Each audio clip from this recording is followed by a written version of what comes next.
There are some websites that are just so well known, they've been around for so long and are synonymous with modern society. Most have changed and adapted over time, ever improving as technology becomes more efficient, becoming faster, neater, smoother, and easier to use. But one stands out for barely having changed throughout the last 20 years. That would be Craigslist, the go-to website for a bit of this, a bit of that, a bit of everything really. It still looks the same as it did when it was first started up by Craig Newmark in San Francisco back in 1995.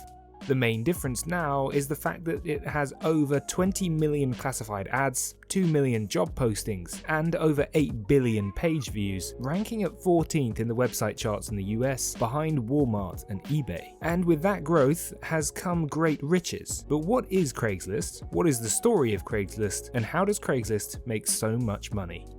Here's how it happened. First of all, what is Craigslist? Well, it's a website full of local classified ads for hundreds of cities worldwide, across every category you can think of. Jobs, housing, for sale, services, everything. With anonymity high on the agenda, transactions are incognito and simple, with Craigslist never involved in any transactions unless there's a problem. And similar to Reddit, those problems are cleaned up by the moderators who draw attention to posts that detract from the functionality the site offers. The site was first set up in 1995 as Craig Newmark started an email list with friends after being laid off from his job at Charles Schwab, using his severance and time off to set it all up. Most of the early posts were just Newmark discussing social events for software and web developers who lived locally. He initially used the name List Foundation, but when he found out other businesses used this term, he dropped it for Craigslist.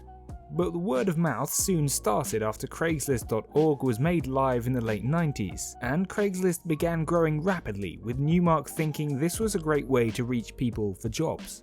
So he added a jobs list. By 2000, 9 employees joined Newmark in his apartment, and that same year, Jim Buckmaster became the lead programmer and CTO of the company. 11 months later, he was made CEO, and fast forward 21 years, and he's still the CEO after contributing to the site's search engine, discussion forum, homepage design, among many other things. Craigslist saw investment from eBay back in 2004, who bought a 28.4% stake in the business, and spent years trying to copy the website, which led to a 7-year legal battle in which eBay sold its shares back to Craigslist in 2015. Over the years, Craigslist has grown into a behemoth, attracting billions of page views with an estimated revenue of $1 billion in 2018. Craigslist doesn't run banner ads, it doesn't sell data, it only charges a small number of people to post ads like jobs, real estate, and car dealerships. You have to pay between $5 and $75 per post, but that is their entire revenue stream, and for most people it's completely free. Forbes compared Craigslist to eBay, suggesting that Craigslist is probably worth about $3 billion, with Newmark owning 42% of the company, or $1.3 billion worth. Pretty impressive considering they'd never raised any outside investment. Some people suggest that they could raise revenues by $6 billion overnight through ads or higher fees, and there wouldn't be a lot of complaining across the site. The fees themselves were originally introduced in 1998 and were really there to counter spammers in competitive categories like apartment rentals, believing that spammers wouldn't pay for listings. Some people think that Craigslist is earning much more than just the $1 billion we mentioned earlier. The AIM group, which has extensively researched the company, estimates that Craigslist profit margins are above 80%, which means they generate a staggering amount of profit every year. But the pair have refused to sell Craigslist for silly money, believing that the communal culture is the most important thing. With all that money often comes ego, fame, vacations, and large donations to political parties. But Buckmaster and Newmark don't care for that sort of thing. By monetizing Craigslist the way I did in 1999, I probably gave away already 90% or more of my potential net worth. He also argues that the billions are inflated. His figure is more like $400 million.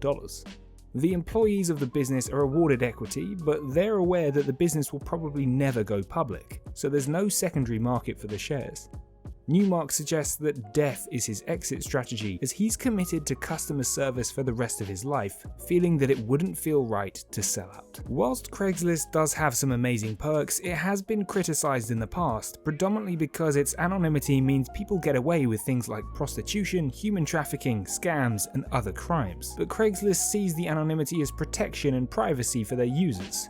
Think of rentals or employers discriminating against people, but with Craigslist, the lack of a name means this problem tends not to exist. Since there's been such little competition and such a loyal user base, Craigslist has barely had to adapt and change. That community has been built on Newmark's and Buckmaster's values, trying to avoid commercialism and corporate culture and fostering community spirit. Some people claim that Craigslist is the poor people's internet, but the anonymity almost acts as a safety net, as nobody knows who you are, how rich you are, or where you come from. On April 1st, 2002, Craigslist announced that they would start running banner ads immediately. Some users complained that Newmark was a sellout, but most recognized the April Fool's joke, with the site back to normal the next day. To Craig Newmark, selling out is a joke.